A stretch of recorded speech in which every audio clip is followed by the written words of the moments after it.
ٹھیک ہے میرے بستر سے تم اٹھو۔ شیری اس کو اٹھنے کا کہتی ہے اور اس کو اپنے بستر سے اٹھا کر اپنی صندوق کو تالا لگا دیتی ہے۔ دوسری نوکرانی کو شیری پر شک ہو جاتا ہے اور وہ شیری سے مختلف سوالات کر رہی ہوتی ہے کہ تم نے ایسا کیوں کہا کہ بانو نے اپنی جان لے لی۔ تب شیری شرمندگی سے بات کو بدل دیتی ہے۔ دوسری طرف سربلند بیا کو پہاڑوں میں جنگلوں میں لیے پھر رہا ہے۔ وہ اس کی پوری طرح سے حفاظت کر رہا ہے۔ سربلند کبھی بھی اپنے ہوتے ہوئے بیا کو کچھ بھی نہیں ہونے دے گا۔ وہ جنگل کراس کر کے پہاڑوں میں پہنچتے ہیں اور پہاڑ کراس کرتے ہوئے ایک دوسرے سے گفتگو کرتے ہیں کہ میں صرف اپنے بارے میں سوچتا تھا، پھر تم خود بہت زیادہ مشکل میں تھے، پھر بھی تم نے میرا ساتھ دیا۔ بیا اس کا شکریہ ادا کرتی ہے کہ تم اتنی مشکل میں ہونے کے باوجود بھی تم نے میرا بہت ساتھ دیا، تم نے میرا بہت خیال رکھا اور تم میرے محسن ہو۔ میں تم سے بہت شرمندہ ہوں۔ سربلند کہتا ہے کہ شرمندگی کی کوئی بات بھی نہیں ہے، میں آپ سے معافی مانگتی ہوں۔ بیا سربلند سے کہتی ہے کہ میں آپ سے معافی مانگتی ہوں۔ سربلند اسے کہتا ہے کہ معافی مانگنے کی بھی ضرورت نہیں ہے، آپ کا اندراک یہی ہے۔ دونوں سفر کرتے ہوئے آگے چل رہے ہوتے ہیں۔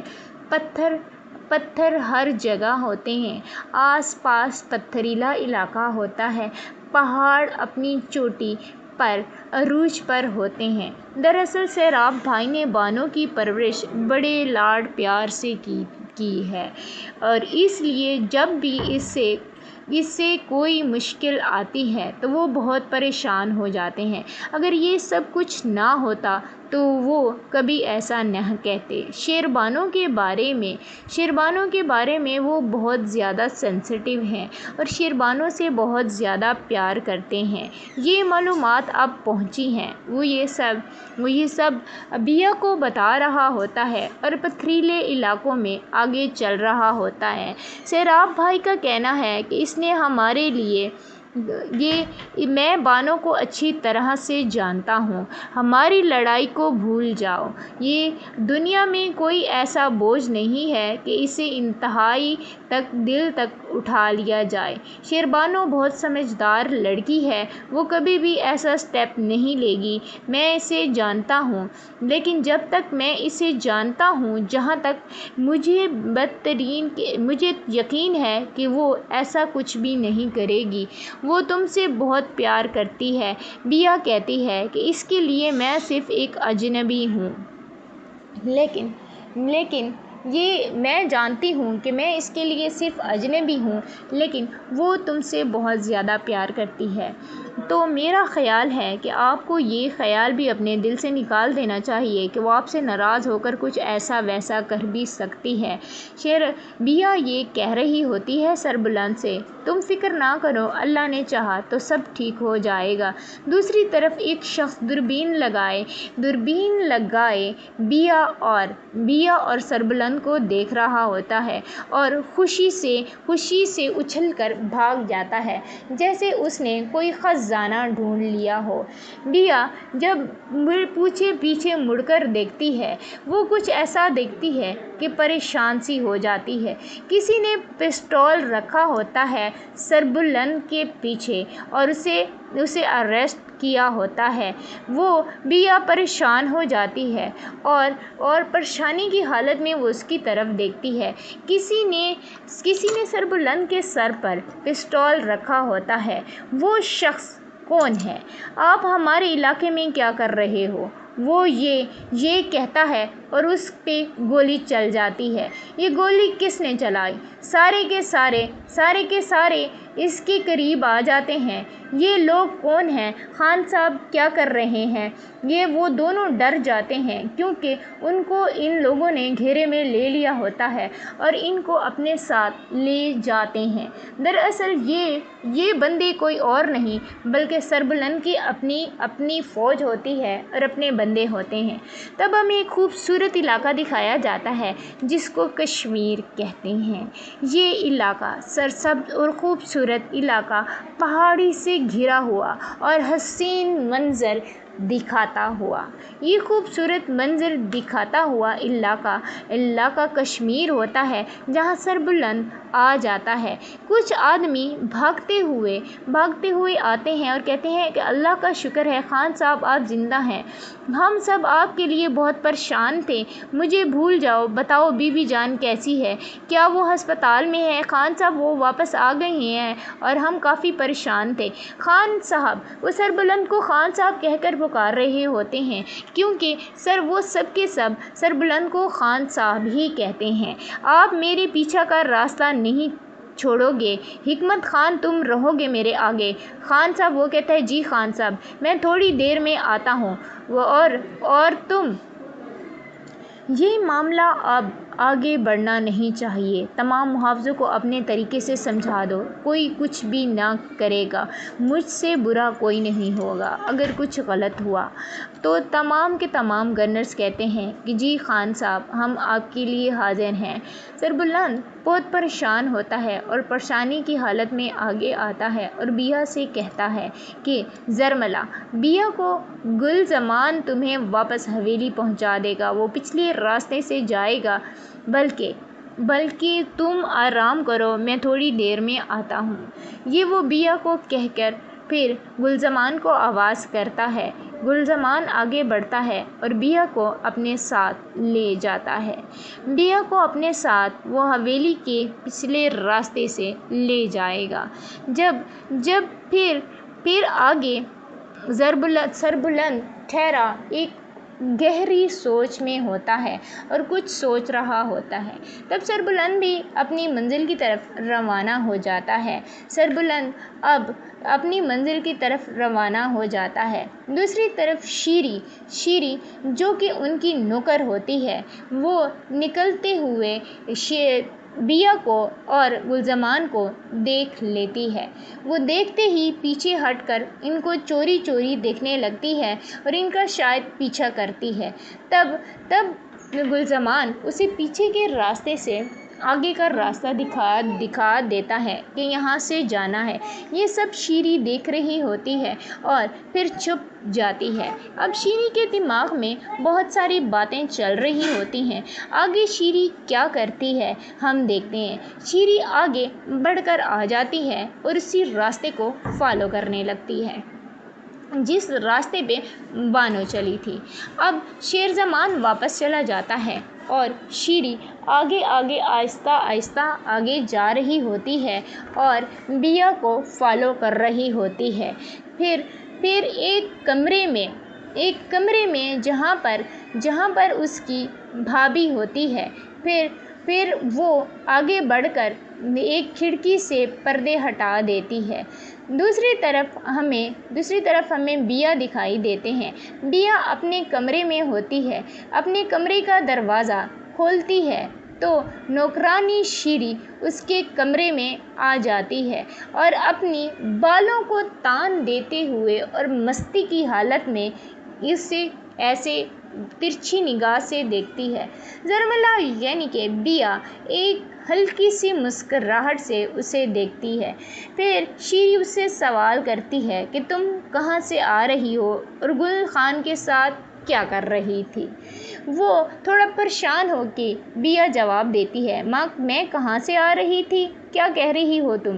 میں تو یہی ہوں، اس کا آپ سے کیا مطلب؟ وہ کہتی ہے کہ کیا واقعی تم اس کے ساتھ نہیں تھی؟ میں ابھی جا کر سب کو بتاتی ہوں کہ تم اس کے ساتھ تھی، یعنی تم گلزمان کے ساتھ تھی، تم کل سے حویلی میں نہیں تھی، میں چپکے سے ابھی تم پیچھے راتے سے واپس آئی ہو، جاؤ تمہیں جو کرنا ہے کر لو۔ بیا اس سے کہتی ہے کہ تم جھوٹ بول رہی ہو اور میں تو کہیں نہیں گئی، میں تو حویلی میں ہوں۔